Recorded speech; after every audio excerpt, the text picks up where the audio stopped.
What's up mga boss? Welcome back to my channel. So, matagal-tagal din tayong hindi nakapag-upload, di ba?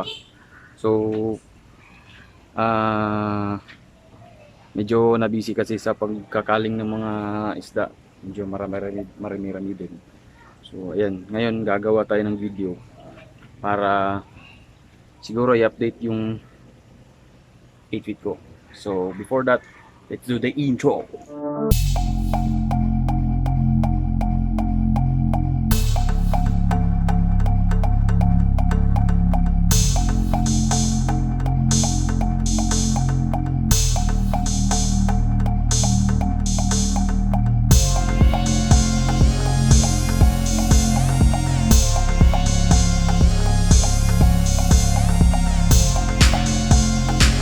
Okay mga boss, so yun, mag-update tayo, i-update natin yung 8 feet ko na tank na sinetup ko kasi may nangyari talaga, may nangyari kasi pinakita ko yun sa last video ko.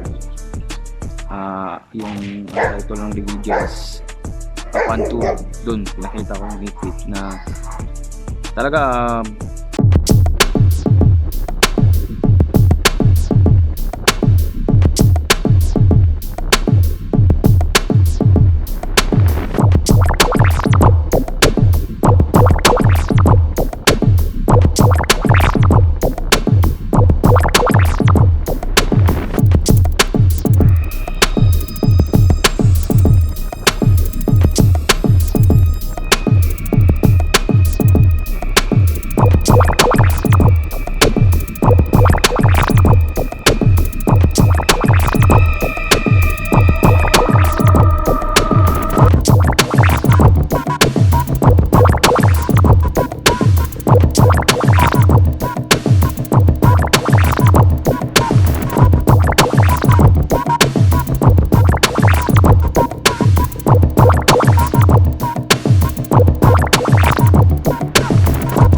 sikreto.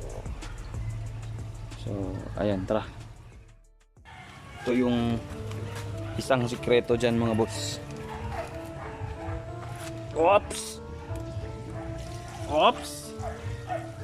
Ayan. Water change. Diba? So, ako mga boss, water change ko to ngayon. 50% hanggang dito. Water change ko yan lahat. Yan. Ubos yan lahat hanggang dito. Hanggang dito. Then balikan ng tubig. Alis kayo dyan. Balikan mo ng tubig hanggang dito. Yan. Tapos start mo ulit yung pump.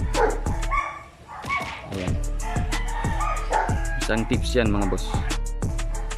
So ayan mga boss, may nabigay na naman akong tips sa inyo about sa color ng fish. Para sa color ng fish, sa color ng fish at water quality, di ba? So update ko na, tapos ko nang i-update yung 8 feet na tank. Siguro hanggang dito na lang siguro mga boss.